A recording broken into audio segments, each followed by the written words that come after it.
Gentlemen, what is going on today? My name is Ryan Mickler. I'm your host and the founder of this, the Order of Man podcast and movement. Welcome here and welcome back. Today, I want to talk with you about why it's so important that you learn to ask for what you want.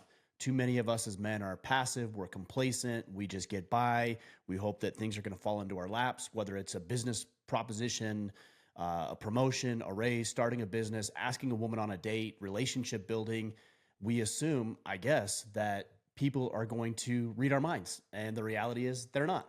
And they're not going to put themselves in any sort of position or go out of their way to give you what you want if you're not willing to vocalize it.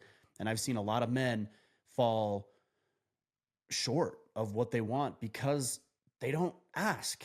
And we all know this. We've all heard this, that the greatest reason, shouldn't say the greatest, the most abundant reason, or the reason that people don't get what they want most, is because they don't ask, right? They don't ask for the sale, they don't ask for the date, they don't ask for the promotion, they don't ask for the raise, et cetera, et cetera. So what I'm going to do today is I'm going to share with you 5 key things that you can incorporate right now, today. Some of them are mindsets, and we're also going to talk about what action you can take to build up your ability to ask for what you want in life. Now, before I get to that, I do want to ask you, in the spirit of this podcast, 2 things. Number 1, if you would go in and just leave a rating and review wherever you listen to podcasts. We've got thousands and thousands of reviews. This goes a very long way in promoting the visibility of what we're doing and helps other men see what we're doing so they can learn and gain value from the conversations and resources that we have.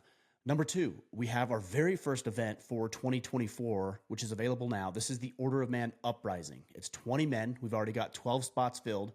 20 men who are all going to descend into southern Utah for 3.5 days. We're going to work together. We're going to actually go through our battle planning system so that when you walk away after 3.5 days, you're going to have a very, very clear idea, maybe for the first time in your life, exactly what you should be doing and how to do it and how to make this the best quarter yet of your life, hopefully. And then we're going to also do some team building exercises. We're going to push on each other. We're going to hold each other accountable, and we're going to help you level up and walk away with a newfound sense of direction, clarity, purpose, and confidence in your relationships, in your business, and in your life. If you're interested, do it quickly because spots are filling up. You can check out that video for the event and get registered at orderofman.com/uprising. orderofman.com/uprising. Now let's talk about this asking questions. I'll just jump right in, asking for what you want, not necessarily asking questions, asking for what you want. I'll jump right into this today. And again, I've got 5 key points for you. Number 1 is, first and foremost, you have to know what you want. Too many men are not spending any time thinking about what they want in life. They're just kind of running around haphazardly. Hopefully something will fall into their laps, and they're operating in a default mindset, which is just whatever happens to me is life, and I'm just destined to live this sort of life. They don't spend any time planning. They don't spend any time thinking about what they want.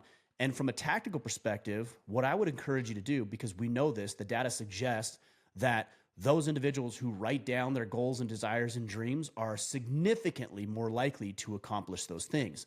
And yet we don't carve out time to do that. I've got my battle planning system right here. I use this every single day without fail, and I suggest that you do as well. We're going to talk about this from a practical approach. Write down what you want to accomplish today. Write down what your goals and your dreams and your desires and your aspirations are, because again, if you do, we know that you're more likely to accomplish those things. Now, we can talk about how to work backwards into that, but I think it's important that we identify what we want. We can do that on the relationship front. What kind of relationship are you looking for with your wife? Maybe things aren't going as well as you would like them to go, and you've been coasting and cruising and in that default mode for a period of time. Excuse me. And you're hoping for something more. Well, guys, it's not just going to manifest itself. I know there's a lot of people out there who would say, oh, if you visualize it, it'll manifest in your dreams. And I don't believe that. If you want to manifest what you want, then you actually have to be vocal about what you want. So that might be a conversation with your wife, and it might go something like this. Hey, hon, I know we're in a rut. We're having a hard time right now. I feel like we're drifting further and further apart. And what I want out of the relationship is somebody that I can be open and honest with, somebody that supports me, somebody that I can support, somebody that can help me lean on them and they can lean on me, and we can walk through this life hand in hand as a couple, as a partnership. And I don't really feel like I'm getting that right now. What I would like to do is to spend some time in the evenings after the kids go to bed, maybe talking about our day and our dreams and goals and desires, or maybe we can do a little staycation this weekend and we can do some goal setting and goal planning, and I can hear from you what you want and what hasn't gone well and what has gone well in the relationship. But I would like to do that. Are you open to that? And I think, generally speaking, most women are probably going to be very appreciative of your ability to assert yourself and tell them exactly what you want. It could be in the bedroom. Maybe the sex life isn't where you want it to be. And rather than just hoping she's going to show up the way you want her to show up, maybe ask her. Maybe suggest some things that you like, or talk about the type of sex or intimacy that you guys want to have together. And I know for most of us, that might be an uncomfortable conversation, but it gets easier the more you do it. And I'll talk more about that later in the podcast. But you've got to ask, you've got to vocalize, and you've got to be very clear. If you're at work and you want a promotion, you have to talk to your boss about the promotion, and you have to articulate why it makes sense for him or her to promote you. If you can't articulate that, they're not, for the most part, going to step up and graciously offer to pay you more money for the same amount of work you're currently doing. You have to exert yourself. So what I would do is spend some time this weekend thinking about what you want in your relationship, in your business, of yourself, your body, your physical fitness, your spiritual journey, and maybe even identify those people who can help you get what you want: your wife, your colleagues, your coworkers, your friends, your boss, your supervisor, et cetera, et cetera. So number one, know what you want. Can't ask for something you don't know you want. Number two, know what you offer. I think this is a big reason that so many men don't ask for what they want, especially in the sales world, because they're afraid of coming across as that guy. Heaven forbid you ask somebody for the sale because you don't want to be that cheesy slimeball salesman that we're all familiar with. Well, if you know the value that you offer in this world, especially in this context as an employee or as a financial advisor or a coach or a consultant or whatever your title is, you're going to have an easier time asking people for their time, for their attention, for their money, for their resources, for whatever it is that you need from them, because you know that it's a trade-off. This is not a one-side arrangement. For example, when we go back to that relationship question with your wife, you asking for what you want does not come at her expense. And if it does, that's not a good arrangement, and you probably shouldn't be asking that. But for the most part, what ends up happening is that you ask for what you want, and the relationship is better, and it serves not only you, but it serves her as well. If you're asking for a promotion and you just want the promotion without extra work, that's a one-sided arrangement, and you ought to be a little ashamed for asking for something like that. But if you know what you offer and you know the value you provide and you're willing and able to articulate what that value is, then this is just an exchange of value. It's no longer you taking from the relationship, it's reciprocity. Hey, I would like to get this promotion. I would like to make more money. And in exchange, here's what I think I can do for the organization. So your employer wins and you win.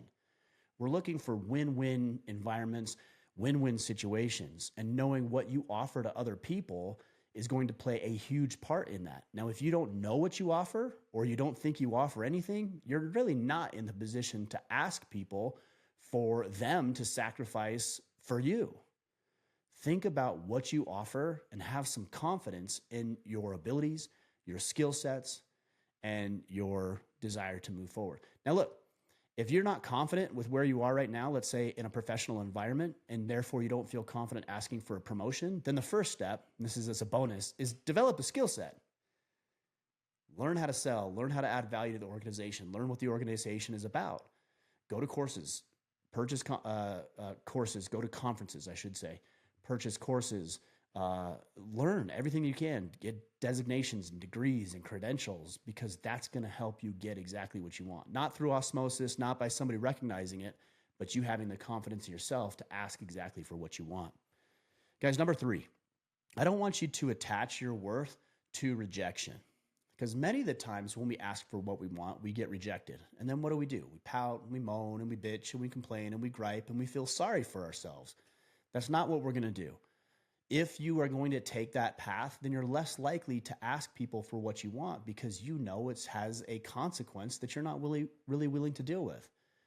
If you can learn to ask for what you want in a business, personal, or professional setting, and you're not attached to the answer as a litmus test for your self-worth, then I think you're more likely to ask those questions. Now, I'm not saying that you should be okay with a no. We shouldn't. We need to evaluate why that was a no and what we might need to do better in our personal and professional lives. But it says nothing about your worth. So, for example, if you see a beautiful woman who happens to be, uh, let's say they work at a office just down the office from yours, and you want to approach this woman and ask her on a date, and she says no, we can't assume that it's even really personal. I mean, it might be to some degree, but she might have her own things going on, or there might be other reasons, and we can't attach our worth to her saying no. There's still plenty of worth in who you are. And just because one person might say no doesn't mean another won't say yes. So let's avoid this temptation for us to tie up our self-worth in whether or not we're validated through an approval of a question or a denial of a question. It has nothing to do with your worth as a human. Now, it might have to do with your worth to an organization, but in that case, I default back to what I just said. Build a new skill set. Make yourself more valuable to the company and organization, and the individuals that you're talking with are more likely to say yes. But don't attach your sense of self-worth to a no. And don't make everything as big a deal as it needs to be. If she says no, so what? You're not any worse off. You're better off because now you have a greater ability to ask questions and realize that it's not the end of the world. If you get passed over for a promotion or a raise, trust me, there's other opportunities that will present themselves. This is not the end of the world just because you asked and somebody said no. So don't tie up your identity in the no. If anything, I would tie up my identity in the ability to ask the question rather than what the response receives. Number 4, ask for feedback. And I think you should ask for feedback when things go well and when things go wrong. If your boss says, hey, we can't really offer you a promotion right now, I think it's appropriate to say, can you explain to me why? Can you share with me your line of thinking? As an inquisitive question, not as a challenging question. Because sometimes people will do that. Well, why? Why not? I don't understand. That's a challenging energy. An inquisitive energy is, hey, boss, can you help me understand why the time is not right and maybe what I can do in the future to make this an easier decision for you? Those are really good questions to ask. If your boss in this scenario says, yes, we can pay you more, or yes, we'll give you the promotion, I also think you should ask why they did that. So in that scenario, it might be, boss, I really appreciate the opportunity that you've given me here with the promotion. I spent a lot of time and energy thinking about how I might present this to you and what I might do with the organization to help make this a good decision for you. Do you mind sharing with me what helped you come to this decision to offer the promotion to me? Guys, it's important to know that because then we can replicate results. We're not making decisions in an isolated environment. For me, I want to know when things are working, what actually made them work so I can replicate that in other facets of my life.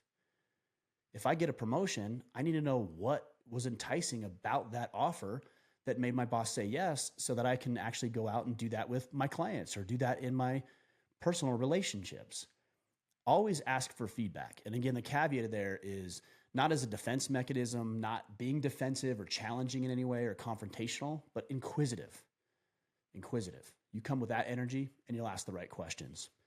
And guys, the last one I wanted to share here is that you have to experiment in low consequence environments. This is a psychological phenomenon, is that if you have a fear or a phobia of something, the more that you can introduce yourself to that environment or to that specific thing that scares you, let's say it's snakes or spiders, that exposure helps reduce your fear of the actual thing. Familiarity breeds confidence in whatever it may be. So if you're afraid of the dark, if you spend more time in the dark, you're going to learn that this is not as bad as you think it is. I do that with my children. You know, my daughter last night came in and she said she was scared, and I had a brief conversation with her and I said, okay, well, what do we need to do to make sure that you're not scared? And I put her right back in her bed and I said, okay, here's some things that you can do, but you have to deal with that. Yes, she's young and she's learning just like we all did when we were kids. We have fears and things that come up. She needs to learn how to deal with that through familiarity. If I turn on all the lights or let her sleep in my bed or, stay up and watch a movie with her, I'm not really giving her the opportunity to confront the fear that she has.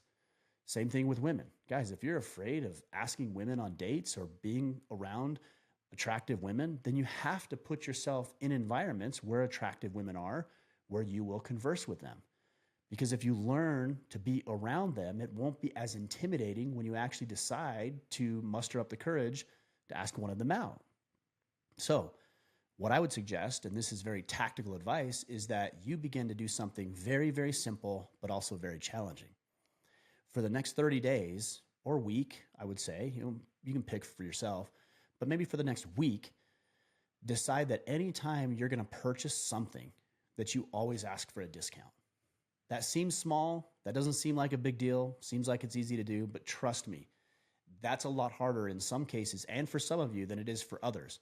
You're going to go into Starbucks, excuse me, ask for a discount. You're going to go in and get some new clothes, ask for a discount. You're gonna purchase something online, send an email and ask for a discount. You're gonna go to the grocery store, ask if there's any sales going on. This will help you get comfortable with asking for what you want. Now, it's not the end all save all, but it's gonna help you see that it's not that big a deal. And trust me, you're gonna get rejected when you do that. That's kind of the point. I want you to get rejected, because if you do get rejected over and over again, guess what? That rejection becomes less personal and less relevant in your life. And you realize that, man, I think I can ask people and not attach my sense of worth, to go to point number 3, to the outcome of this ask. Guys, it's very, very important as assertive men. Isn't that what you want to be? Don't you want to be a man who takes initiative? Don't you want to be a man who's looked at favorably because he asks for what he wants and then he's willing to go after it?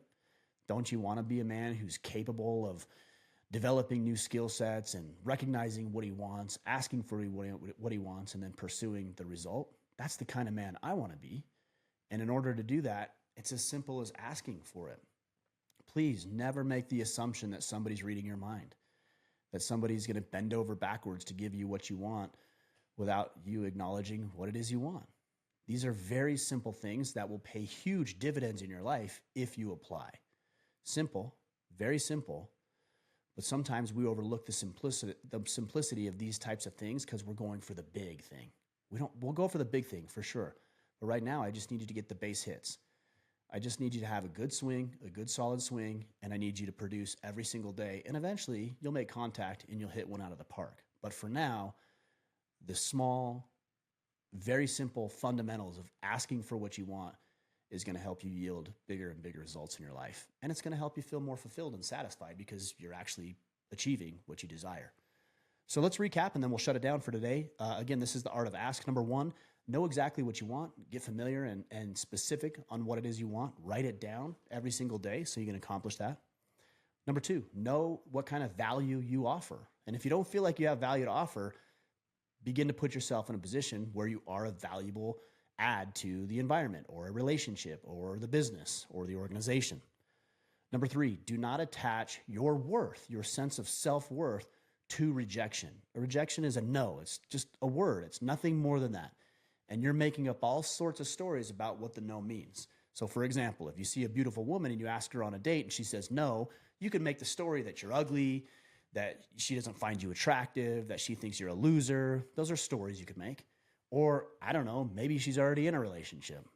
Maybe she just got out of a relationship and she's not in the dating pool right now.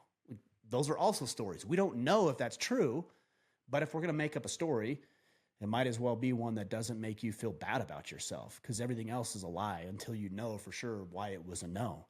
Which leads to the next point, asking for feedback. Again, if you ask for a promotion, you might ask what you can do better in the future to make sure that you get the opportunity for promotion, or that when does an opportunity present itself down the road and what would I need to do to fill that position? I would be careful of asking for feedback in a personal setting. If you ask a woman on a date and she says no, I don't know if I would necessarily ask for feedback, because then it might come across as a little bit desperate or clingy, and that's not a favorable characteristic.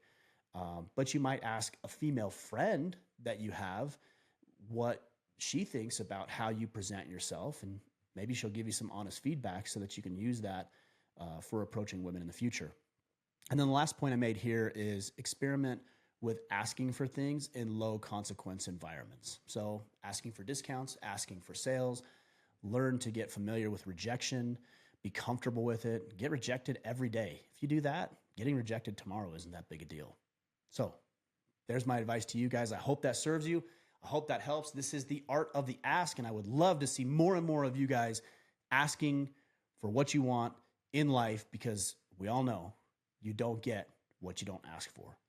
Guys, if you have any additional questions or thoughts or comments, reach out to me on the Instagram, on Facebook, on X, all at Ryan Mickler, or shoot me an email at ryan@orderman.com. And my two asks for you, again, is to leave a rating and review wherever you listen to this podcast. And number two, to check out the Order a Man Uprising. I failed to mention the dates.